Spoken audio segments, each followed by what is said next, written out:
When the 2026 Subaru Outback was revealed to the world last year, every internet commenter immediately declared that it was the most hideous automobile they had ever seen and went back to eating their Cheetos.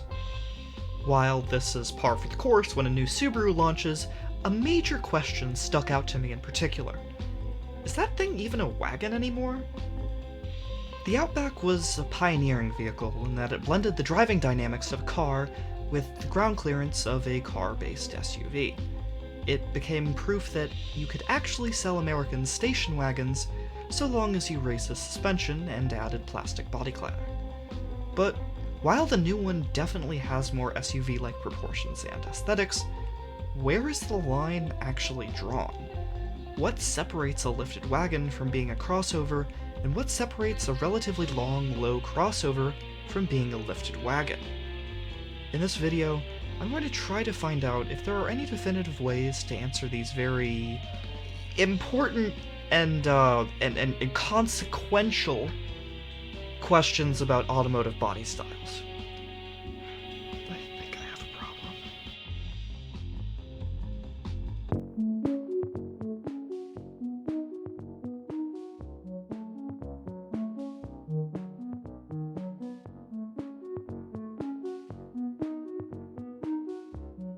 The US government, shockingly enough, doesn't seem to have a very concrete idea of what a station wagon is.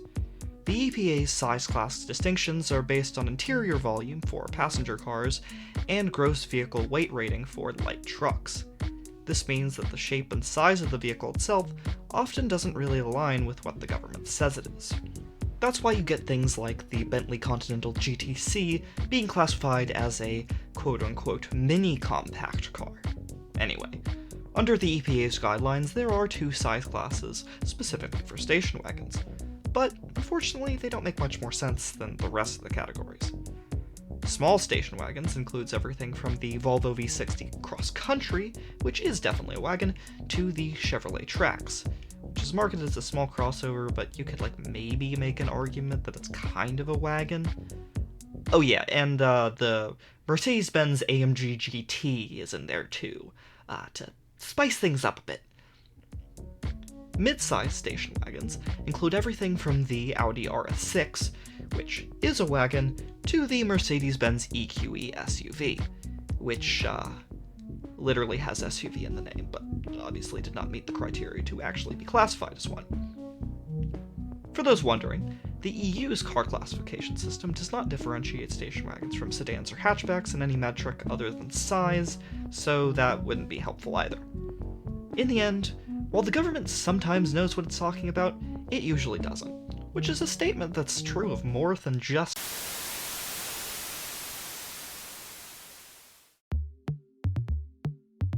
For me, one of the first things that comes to mind when questioning how to define a wagon is whether there's a version of it that is definitely a car and not an SUV. Usually these are sedans, and oftentimes these body styles share identical or nearly identical wheelbases and lengths. The Audi A6 Allroad, though it's not officially called a wagon or even an ELPHNT on their US website, has a wheelbase within 1/10 of an inch of the sedan and is only about half an inch longer.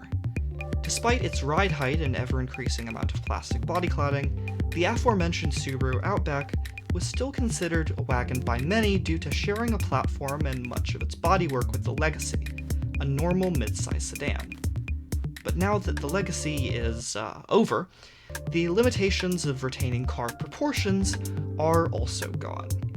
While the new Outback is only an inch taller than the old one, it has far boxier styling that probably wouldn't work for a sedan or non-lifted wagon body style. That's why I believe the new Outback fails this test, but it's worth noting that the platform underneath the new car is actually an evolution of the previous platform, so there's some room for debate here. Anyway, let's take a look at something a bit more unconventional: the Toyota Crown Signia. While it's marketed as a two-row mid-size SUV in the US, it's actually called the Toyota Crown Estate in Japan and has a long, relatively low form factor. But does it have a car version? Sort of. While it doesn't really share bodywork, the Crown Sedan, which itself is a very odd vehicle in its proportions, has the exact same wheelbase as the Signia, but is 2 inches longer and 3.4 inches lower. I personally believe that the wheelbases and lengths are close enough between the two vehicles to say that there is a car version of the Signia, but, again, it's kind of up for personal interpretation. The height, however, is something I'll come back to in a bit. Regardless, I'd say that solely based on the car test, the Signia passes as a wagon.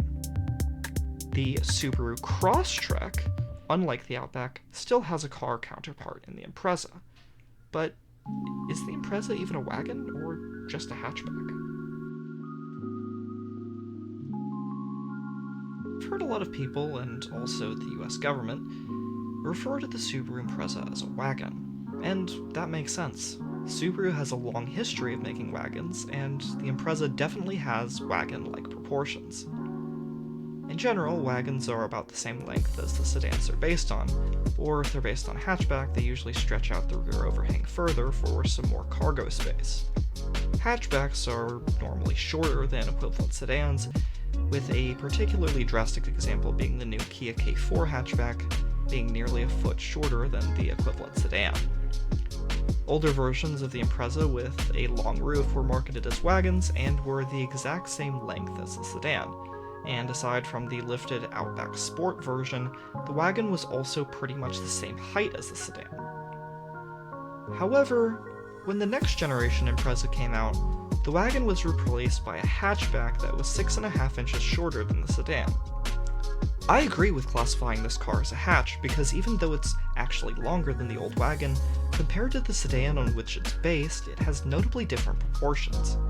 Namely, it has a significantly longer wheelbase than the old car, despite only a marginal length increase, leading to a shorter rear overhang characteristic of a hatchback. It's also taller, further contributing to its distinct shape. But the next 3 generations of Imprezas are somewhat odd to me, because while I personally think they look like small wagons, just like the 3rd gen, they're actually about 6.5 inches shorter than the sedan. And yes, I know the current gen doesn't have a sedan version, but the dimensions are still mostly the same, so I'm just not going to worry about that.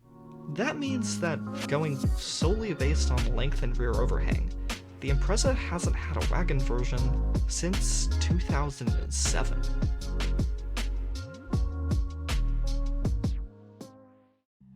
Wagons usually have a higher length to width ratio and width to height ratio than their crossover siblings. This generally makes sense in that it contributes to the typical long, low-to-the-ground wagon stance. In 2017, Car and Driver tried to come up with some math to figure out whether something was a wagon or not, and published the following guidelines. A length of about 2.6 times the width, and a width about 1.3 times the height.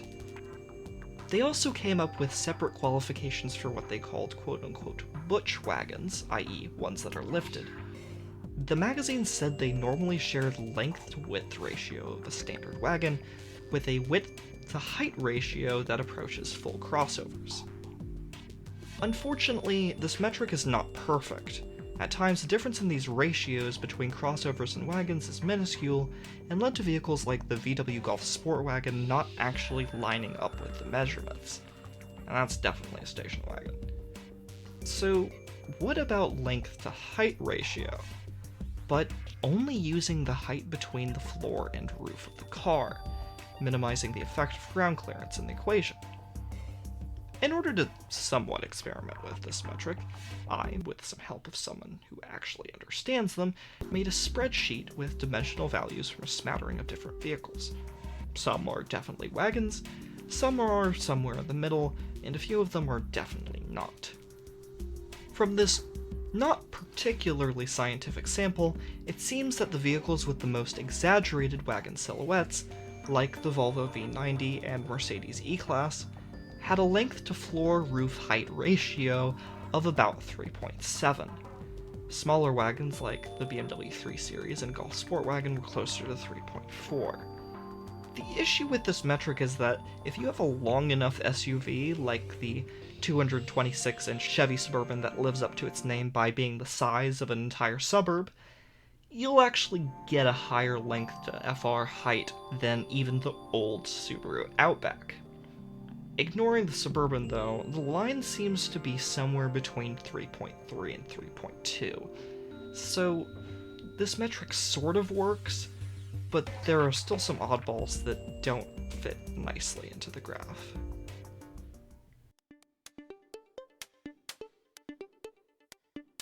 What on earth is the Ford Flex? Marketed as an SUV but clearly inspired by classic station wagons in terms of design, it passes some of the wagon criteria, but not all. There is sort of a car version of it, the Taurus, with a very similar length and width, but a significantly shorter wheelbase. But despite having about 3/4 of an inch more ground clearance, the Flex is over 7 inches taller. In fact, the floor roof height is nearly identical to the Explorer, another vehicle vaguely based on the Taurus, but one that's definitely an SUV. The government, not that it knows what it's doing, also classifies the Flex as an SUV, and in my spreadsheet measuring length divided by floor roof height, the Flex is barely more of a wagon than a Honda Odyssey, a vehicle with which its dimensions are surprisingly similar. But even despite all that, I can't bring myself to call this thing an SUV. I mean, sure, it's got 3-row seating and all-wheel drive, but so do plenty of wagons. It's got barely any more ground clearance than a car, looks like a mid-century American land yacht wagon, and has precisely 0 off-road aspirations. Cars like this seem like the most logical inhabitants of the crossover category, but they seem almost out of place there, considering the vast majority of crossovers are designed to look like sport utility vehicles that just happen to be based on car platforms.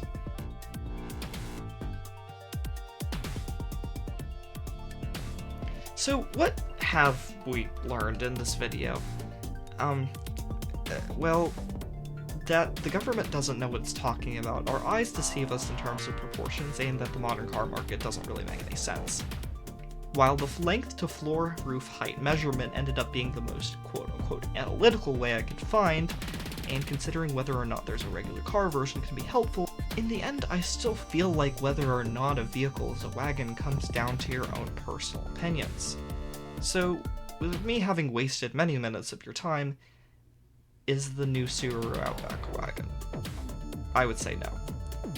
It's in a bit of a weird phase between being a wagon and an SUV, and I'm sure by the next generation it'll look like a bigger Forester with just as little personality as every other crossover SUV in the modern car market. Perhaps, though, categories don't make a whole lot of sense anyway. The human brain likes to be able to put something or someone in a box quickly and easily so that it doesn't have to think about it too hard. Regardless of how well defined or logically designed those boxes are. These boxes become how we define ourselves and the things we like, and we take pleasure in excluding things from them so we feel part of some special club. But perhaps also so we can hold on to some semblance of individuality and personal identity in a world where so much has been homogenized to create the most profit and shareholder value. And I realize that this video falls into that same trap, and that going on this tangent doesn't make a whole lot of sense considering I just made you sit through a rambling mess about definitions, categories, and perceptions. But hey, at least I got to talk about automotive design proportions, I guess.